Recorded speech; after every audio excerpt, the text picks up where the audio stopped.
Okay, let's see how we're doing. Yeah, we should be good. Okay. All right. So sorry for what might have been the longest delay in clinics ever, but I promise it was worth it. So we got a lot of shit. I am going to, well, while this is up, you'll see it. There are some new tiers. I'm going to be adding new stuff to existing tiers. So $10 now. I'm adding this technical blog.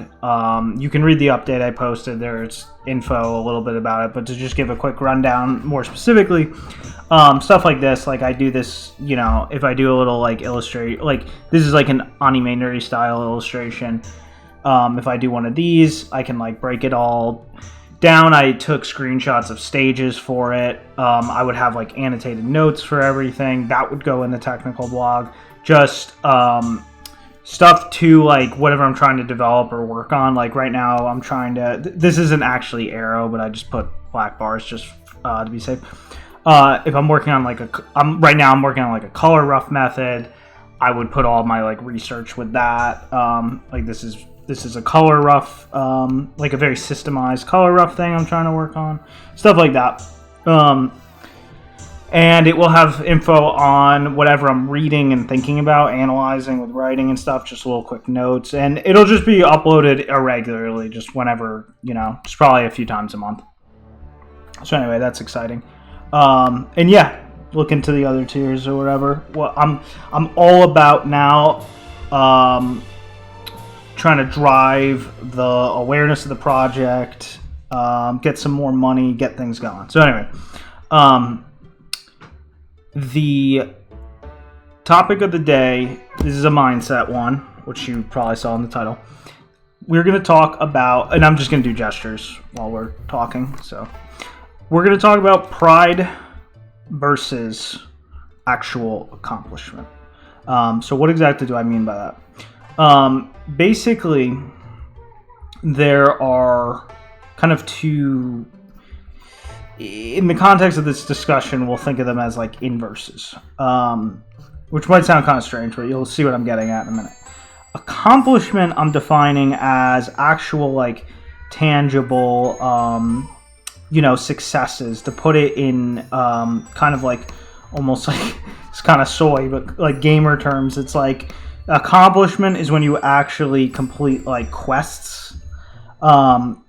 And pride is just pride. It's just your pride mechanisms. And the reason that they can easily be inverses is because to actually go out and accomplish things, to actually, achieve, whatever it may be, to accomplish quests, whether it's a something as simple as just like finishing an illustration or something, finishing even maybe just a drawing, etc. Maybe even just practicing. Just something that registers as a completed thing. Doing that and the actual pride you feel can easily tug on each other, can easily become inverses. And there's a reason for that specifically. And this is something I have to deal with absolutely constantly, because I'm juggling all these like jobs and stuff, and like all these responsibilities on the project I'm on and all that stuff, etc.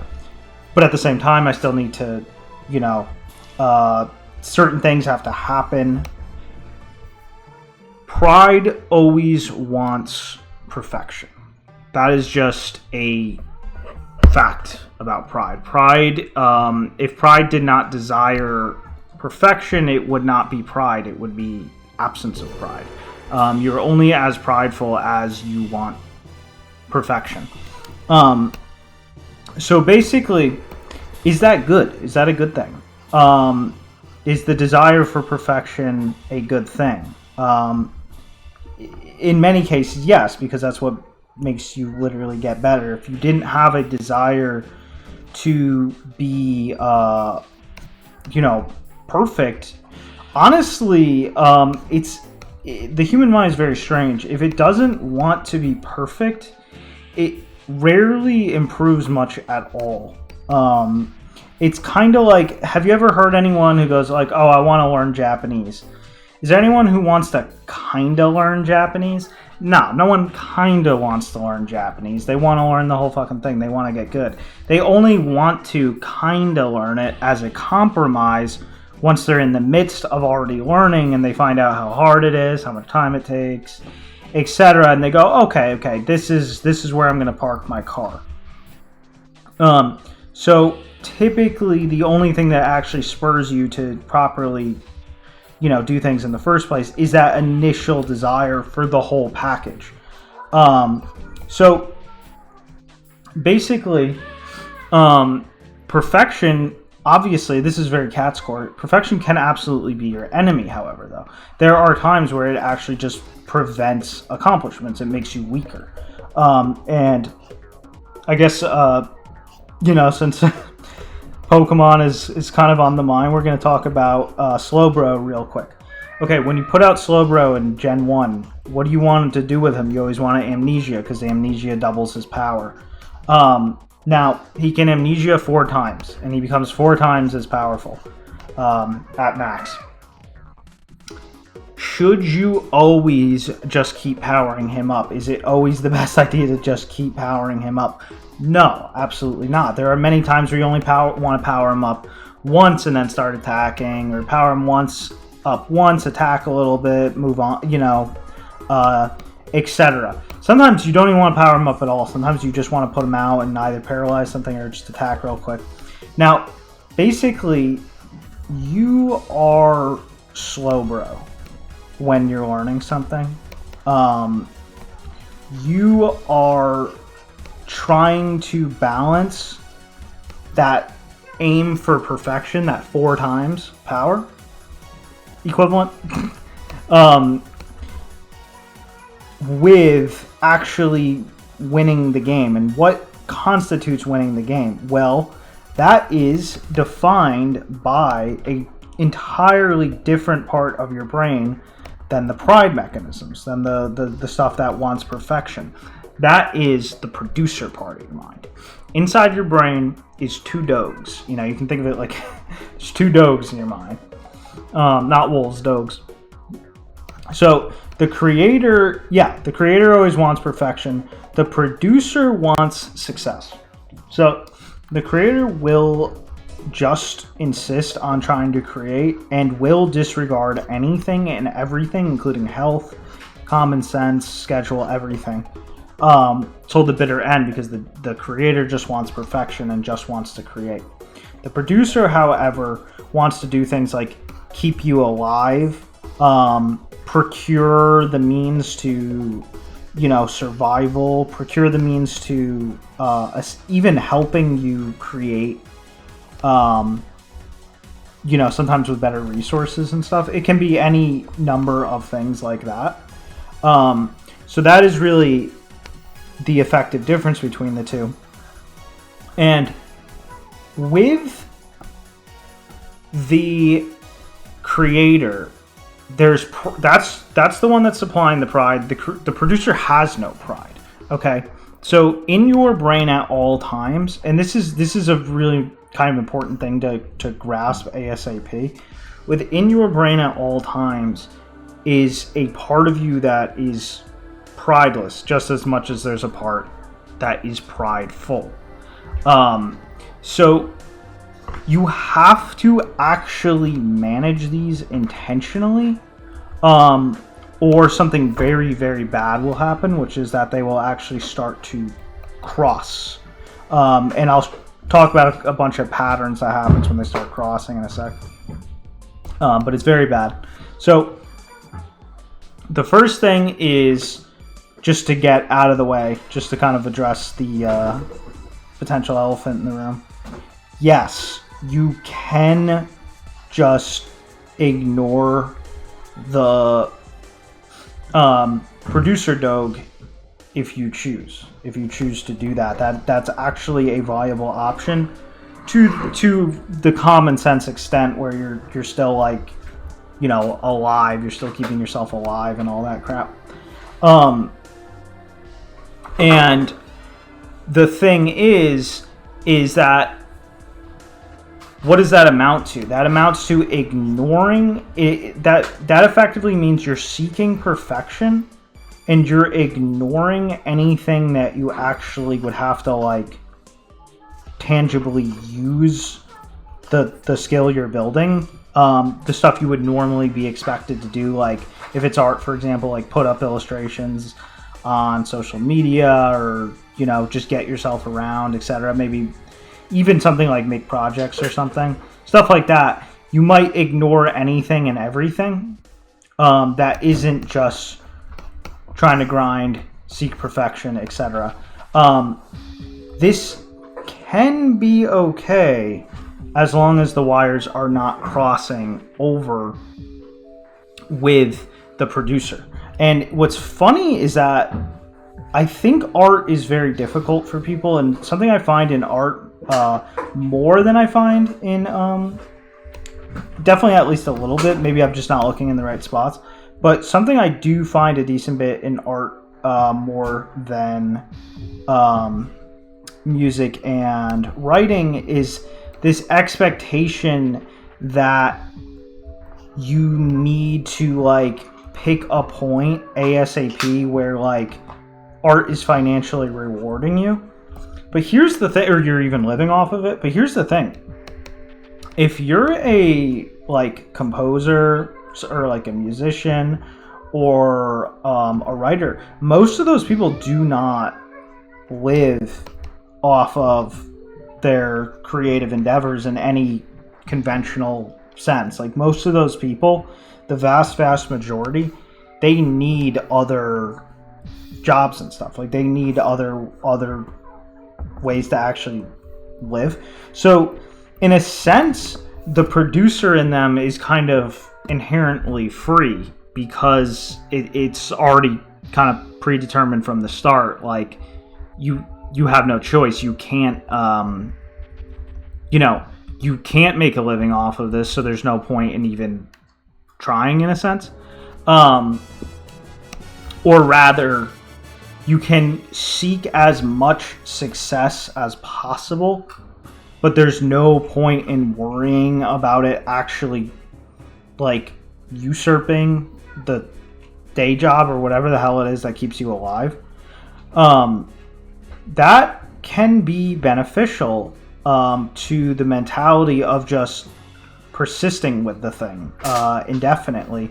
And I do tend to find that there are people who do tend to find it a little easier to say, yes, I'm just going to keep writing for the rest of my life, or yes, I'm just going to keep producing music or whatever for the rest of my life. Regardless of whatever my job is or whatever, because they know that there's not really a chance to make a living off of it in the first place. But with art, it can be really easy to get caught in this trap of like, well, if I don't make a living by 23, I'm gonna have to just kind of quit. And yeah, there's a lot of issues with that. The first thing is that, again, classic Katz principles. The only thing that will never betray you, in just kind of, I guess this is kind of just a universal statement about life, period. The only thing that will never betray you is absolute consistency. And that kind of goes back to the thing Katz would like to say a lot, like 70% of winning is showing up. Because if you show up consistently all the time, exactly when you're supposed to, chances are the things that make you succeed will, at some point do their thing. And if you are married to consistency, you have captured consistency absolutely. That means that your success is already guaranteed. Sorry about that. That means your success is already guaranteed. You just got to wait for the consistency to just do its thing. Now, that is what the creator wants. That's what your pride wants. Your pride just wants you to be indefinite with the thing until the results happen, until it's happy with what it's doing, etc. All that stuff. And now you might be wondering, That sounds a little strange because often I associate my pride with making me want to stop, getting self-conscious, can be feelings of burnout, just maybe just embarrassment in your level, etc., etc. That is actually not the creator Doge in you talking alone. At least what that actually is the wires crossing unnaturally.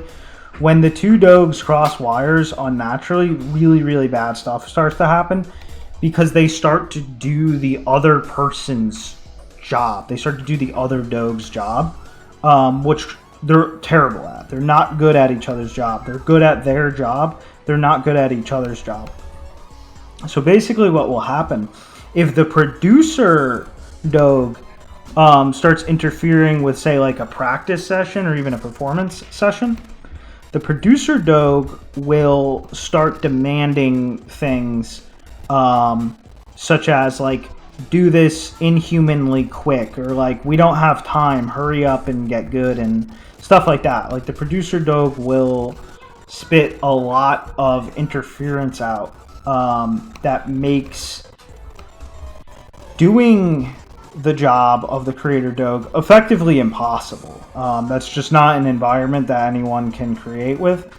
And when those feelings get really strong, you will just stop. You will just lose the ability to do shit, or you will struggle to secure, good consistency and stuff. So the thing is that there is kind of a sort of one-size-fits-all solution for that trap, which is, I'm kind of taking this from Katz. This is kind of a loose application of one of Katz's tips.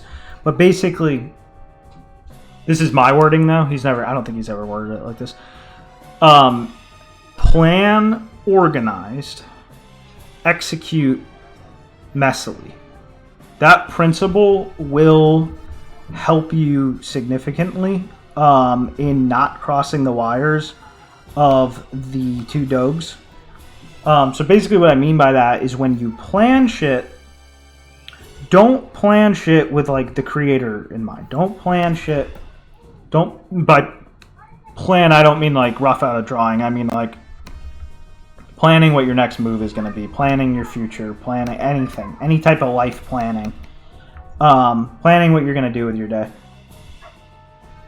If you plan that with the creative brain, again, what does the creative brain want? It just wants perfection. It's just going to start making weird plans. It's going to start trying to contrive ways for itself to almost resemble an OCD, because it's going to say things like, I don't want to do an illustration right now. I want another 5,000 hours of coldies before I do an illustration right now. It's gonna have desires like that, and you can't really plan anything if the planner is so obsessed, and thus you need to cut that part out entirely when you plan. Ideally, just plan like a producer. Plan like someone who just sees an ideal scenario. Like, okay, in an ideal scenario, I know that I really want to draw this subject. I know that it would be motivating and a good, encouragement to see myself, like, produce finished work of, like, this subject. Maybe I would even get some followers on social media or something, or maybe not. Maybe I'm not playing the social media game. Doesn't matter. The point is that it's like, I know that I want to do this subject and I want to see finished work from myself now in this subject. Just plan. Just go into that state of mind that is just objectively observing what your brain, like, creatively desires. Skill and all that stuff out of the question and stuff. Just like what is desired. skill can come into the equation in the sense that, like, oh, I know this would be easy for me, or I know this would be just easy enough to do, stuff like that. What should not be coming into the mix at all is pride. So what you'll end up with is a list. You'll end up with a game plan, like, I want to do this today or this day, whatever. You'll end up with effectively a list of all these things you want to do. And then what's going to go to happen when you go to execute those things is you need to shut off the part that planned those, and then just grab something from it. Grab the part from the thing you're planning, and just start executing it without thinking about it. Don't think about time. Don't think about anything other than, okay, this is the task I was set on. Go brainless, and by brainless I mean the producer Doge should be brainless until that task is done. And what you're gonna find is situations where the creator Doge will actually kind of lose sight of what the plan is in the midst of the thing, sometimes before it's done. Or maybe some things on the list will get done, but other things won't get done. What will happen is the producer Doge will then start trying to step in again. A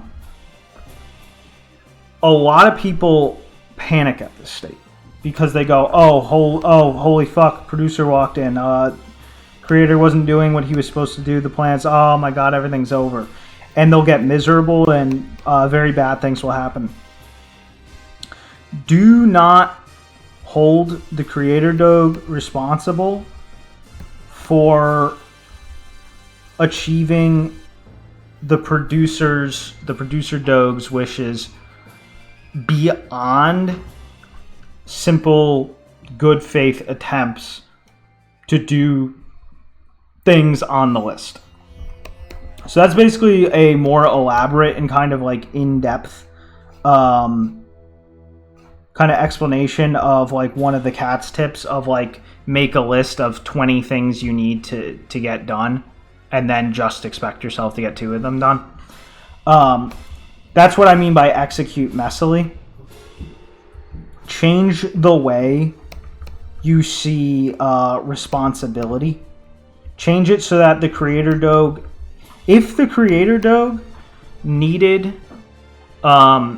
300 hours to get an illustration done that the producer Doge thinks he should have only needed 30 for, that can't be an argument. That just needs to be considered what it took. And then if the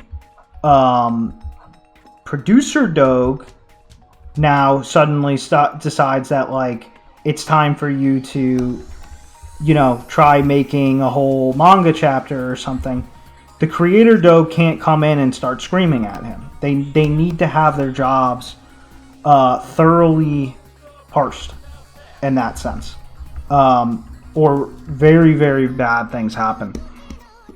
So a really common one is that it's like, I can't handle current state of my life. I need to change it. It's screwing with my ability to create.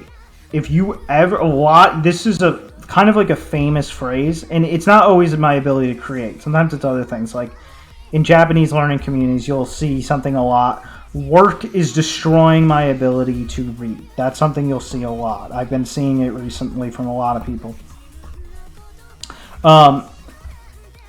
Always consider that a skill issue. Because typically what that means is that they are literally mixing up the 2 Doges. Like in the case of like, let's just use something really simple. Like work is killing my ability to, you know, read more Japanese. Okay. Because I work a normal 9-to-5 job and it's killing me. Okay. In that situation, basically what's happening is that the prideful Doge, the equivalent of the creator Doge, he wants the perfect reading session, okay? He just wants it to be perfect. And therefore, the thing that usually initiates and plans for the reading sessions, the producer Doge, is not allowed to do his job because the creator Doge that wants a nice, perfect reading session where you're not exhausted keeps interfering and telling him, no, we can't open the Vinny right now. We can't start reading because I'm going to read slow. Because he's got every excuse in the book. I'm tired. I can't pay attention. It's going to ruin this story for me. I don't want to experience this story in this state. None of those things should be going into what starts a session. The session should just start. Okay? And then you read, and how you read is how you read. That's just what happens. And it's the same for art. And yeah, I mean, a lot of people would be a lot more better if they mastered their Doges. And I'm always trying to master my Doges more. So yeah, I mean, at any rate, this is, if I had to say, like, what is like one of the most important keys to success, I would say, yeah, absolutely master your Doges. That's probably like top 3 most important things. So anyway, check out the tiers, check out the update. I will see you soon with the log. I'm trying to get the log out like in. It depends how much I want, because I'm currently adding attacks to the game and stuff. It depends how many attacks I want to add to show in the log. But I'm gonna try to not let this log take longer than 2 days from now to come out. Maybe 3, depending on how many edits I want to do. So hopefully we will see the log maybe before the next clinic. So I will see you soon. Stay based and no talking.